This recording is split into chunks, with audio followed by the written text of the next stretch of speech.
আসসালামু আলাইকুম। আমি শাহ মোহাম্মদ মুস্তাকিম। আপনাদের সাথে গত পর্বে আমি আলোচনা করেছিলাম ইফ এলস স্ট্রাকচার সম্পর্কে একটা অ্যাবস্ট্রাক্ট একটা আইডিয়া দিয়েছিলাম পুরো স্ট্রাকচারটা কিভাবে কাজ করে। সো আজকের পর্বে আমরা কিছু এক্সাম্পল দেখব যেখানে আসলে আমরা প্র্যাকটিক্যালি দেখব যে আসলে ইফ এলস স্ট্রাকচারটা কিভাবে কাজ করে। সো ফর এক্সাম্পল আমি এখানে কিছু কোড আমি লিখে এসেছি আগে থেকে বোঝানোর জন্য। সো এতটুকুকে আমরা প্রথমে কমেন্ট আউট করে দিচ্ছি।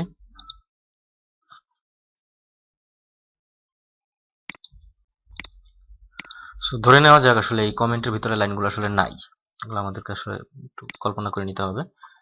সো আমাদের মেইন লাইন হচ্ছে আসলে এগুলা। সো এবং এই লাস্টের একটা কোড যেটা হচ্ছে ইফ এলস এর থেকে সম্পূর্ণ বাহিরে একটা কোড, এটা প্রত্যেকবারই এই লাইনটা এক্সিকিউট হবে যেহেতু এই লাইনটা আসলে ইফ এর ভিতরে নয়। সো আমরা প্রথমে কি করলাম, প্রথমে আমরা একটা ভেরিয়েবল নিলাম, সেখানে একটা ভ্যালু অ্যাসাইন করলাম এবং ইফ এর ভিতরে আমরা একটা কন্ডিশন চেক করতেছি। এই কন্ডিশনের ভিতরে আমরা ওই আগে থেকে ডিক্লেয়ার করে রাখা ভ্যারিয়েবলের ভ্যালুটা আমরা চেক করতেছি। চেক করে আমরা একটা ডিসিশন নিচ্ছি। কি ডিসিশন? যে এখানে একটা লাইন এক্সিকিউট হবে, এখানে একটা কোড এক্সিকিউট হবে, সেটা হচ্ছে একটা কোড ইকো করা হবে। জাস্ট প্রিটি সিম্পল, এখানে জটিলতার কোনো কিছুই নাই। সো এখানে আমরা দেখতে পাচ্ছি যে এই যে কন্ডিশনটা চেক করা হচ্ছে, যেহেতু আমার এই ভ্যারিয়েবল ভিতরে একটি ভ্যালু অ্যাসাইন করা আছে আগে থেকে, সো আমার এইখানে ভ্যালুটা আমরা এখানে চেক করতেই পারি একটা কন্ডিশনের মাধ্যমে। সো এখানে যেটা আছে এই কন্ডিশনটা এখান থেকে ট্রু হবে। আই মিন এইজের ভ্যালুটা 18 থেকে গ্রেটার দেন হচ্ছে অথবা ইকুয়াল হলেও কিন্তু চলতো। সো এই লাইনটা আসলে এখানে এক্সিকিউট হবে কারণ এই ইফের কন্ডিশনটা এটা ফুলফিল করতেছে। দ্যাট মিনস ইফের ভিতরে যে কোডটা আছে সেটা এক্সিকিউট হবে। এখানে আরো কিছু আমরা চাইলে অ্যাড করতে পারি, বিভিন্ন মাল্টিপল লাইনের কোড আমরা ইউজ করতে পারি। নট অনলি ইকো, যে কোনো ইনস্ট্রাকশনই আমরা এখানে লিখতে পারি, কোনো সমস্যা নাই। এক বা একাধিক যতগুলো খুশি ইনস্ট্রাকশন আমরা লিখতে পারি আমাদের মতো করে। এবং এই ইফের ভিতরে যতগুলো কোড আছে সবগুলো এক্সিকিউট হওয়ার পর এই লাইনে চলে আসবে, কারণ এই লাইনটা আসলে ইন্ডিপেন্ডেন্ট একটা লাইন। এটা আসলে বোঝানোর জন্য যে আমাদের কোড আসলে এক্সিকিউট শেষ হয়েছে, প্রোগ্রামটা রান করা শেষ হয়েছে, এটা বোঝানোর জন্য জাস্ট আমি এখানে একটা ইকো দিয়ে রাখলাম। সো আমরা এখন আউটপুটে চলে যাব। সো আউটপুট যদি আমরা দেখি, সো আমি যদি জাস্ট রিফ্রেশ করি আউটপুটে দেখতে পাচ্ছি যে এখানে একটি লাইনটা উপরের লাইনটা প্রিন্ট করে দিচ্ছে, কারণ আমার আসলে ওই কন্ডিশন যেটা দিয়েছি ওটা আসলে স্যাটিসফাই করতেছে। এখন এমন যদি এমন একটা কন্ডিশন দিই যেটা স্যাটিসফাই করছে না, অথবা আমরা যদি এখানে ভ্যালুটা যদি চেঞ্জ করে দিই, সাপোজ কথার কথা 12 দিয়ে দিই, তাহলে কিন্তু ওই কন্ডিশনটা এই ভিতরের যে কন্ডিশনটা এটার কিন্তু তখন স্যাটিসফাই করবে না, কন্ডিশনটা তখন ফলস হয়ে যাবে। তখন কিন্তু এই ভিতরের যে ইকো, এই ইনস্ট্রাকশনটা আর এক্সিকিউট হবে না। মানে ভিতরে যতগুলো ইনস্ট্রাকশনই থাকুক না কেন, কোনো ইনস্ট্রাকশনই আর এক্সিকিউট হবে না, সরাসরি সে প্রোগ্রামের শেষের দিকে চলে আসবে। সো আমরা একটু আউটপুটটা দেখি। এই হচ্ছে আমাদের আউটপুট যেটা আমরা এক্সপেক্ট করতেছিলাম। সো এইভাবে আসলে আমাদের ইফ এর স্ট্রাকচারটা কাজ করে। যদি কন্ডিশন ফুলফিল হয় তাহলে ইফ এর ভিতরে ঢুকলো, না ঢুকলে, না ফুলফিল করলে নাই। সো এখন আসি আমরা পরবর্তী আমাদের যেই ইফ এর যে ভ্যারিয়েশনটা আছে, যে ইফ এলস। তো এখানে আমরা যদি যাই, যে ইফ এর ভিতরে আমরা চাইলে ইফ এর পরে একটা এলস লাগিয়ে দিতে পারি, যেটা হচ্ছে একটা এক্সটেনশন হিসাবে কাজ করতে পারে। সো নান কমেন্ট করে দেই।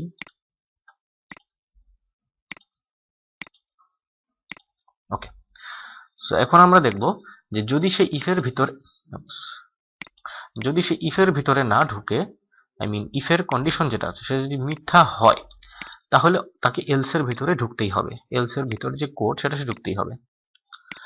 অথবা যদি ইফের ভিতরে কন্ডিশনটা ট্রু হয়, তখন কিন্তু এই এলস এর ভিতরে আর সে ঢুকবে না। দ্যাট মিনস এই দুটো ইকো ইনস্ট্রাকশনের যে কোনো একটা echo instruction at a time execute হতে পারবে। সো আমরা এখন দেখি যে এখানে আমাদের কন্ডিশনটা ফুলফিল আছে কিনা।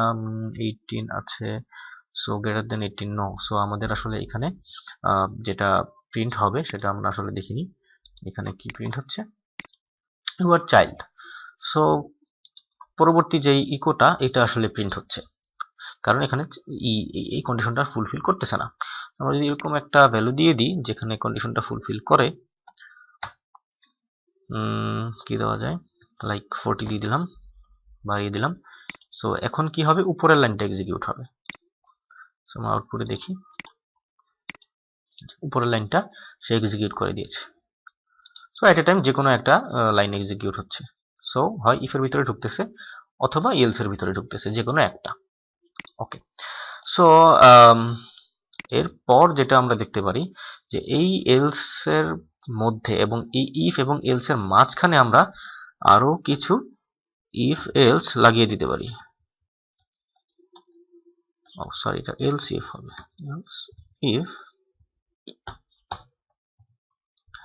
এলস ইফ আমরা কি দিতে পারি, এলস ইফ ইকো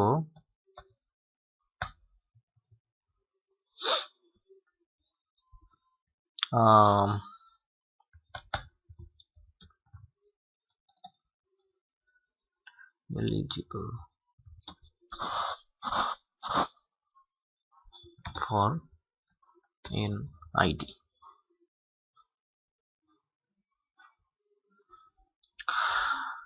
সো এখানে আমরা একটু দিয়ে দিই কন্ডিশনটা এরকম, কথার কথা is greater than or equal 18, দেন আমরা প্রিন্ট করব eligible for NID, এবং এখানে যদি if age is equal to 0,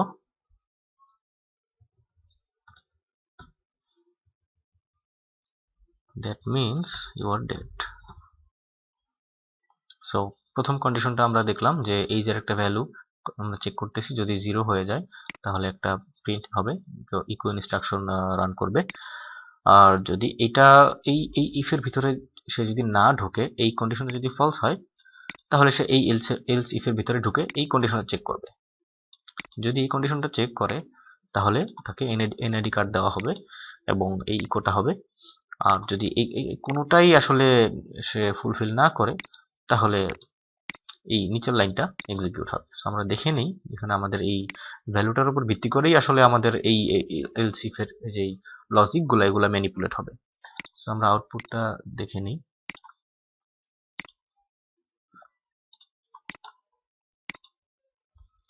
so eligible হচ্ছে এনআইডির জন্য। এলিজিবল হওয়ার কারণ হচ্ছে আমাদের প্রথম কন্ডিশন যেটা, সেটা তো আসলে ফুলফিল করতেছে না, এটা আমরা চোখে দেখতেছি। আর পরবর্তী যে ইনস্ট্রাকশন সেখানে আসলে কন্ডিশন ফুলফিল হয়ে যাচ্ছে, সো পরবর্তী এলসে সে আর যাচ্ছে না।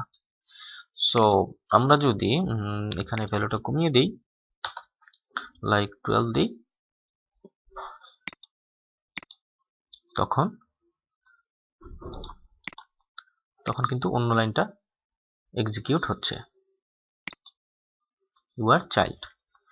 সো আমরা এখন আমরা দেখব এই লাইনটা এই ইফ এর ভিতরে কিভাবে ঢুকানো যায়। কিছু না, সিম্পলি আমি যদি এখানে ভ্যালুটা 0 করে দিই তাহলে ওই ইফ এর ভিতরে ঢুকবে, তখন আর বাকি ইফ গুলোর কোনোটাতে ভিতরে সে ঢুকবে না। You R dead. সো এভাবে আসলে আমরা দেখলাম তিনটা ইফের ভিতর যে কোনো একটাতে কিভাবে ঢুকানো যায় বা কিভাবে আসলে ইফ এলস স্ট্রাকচারটা ম্যানিপুলেট করা যায়। সো এভাবে হচ্ছে ইফ এলস স্ট্রাকচারটা কাজ করে। সো আমরা আজকে এই পর্যন্তই। সবাই ভালো থাকবেন, সুস্থ থাকবেন। আসসালামু আলাইকুম।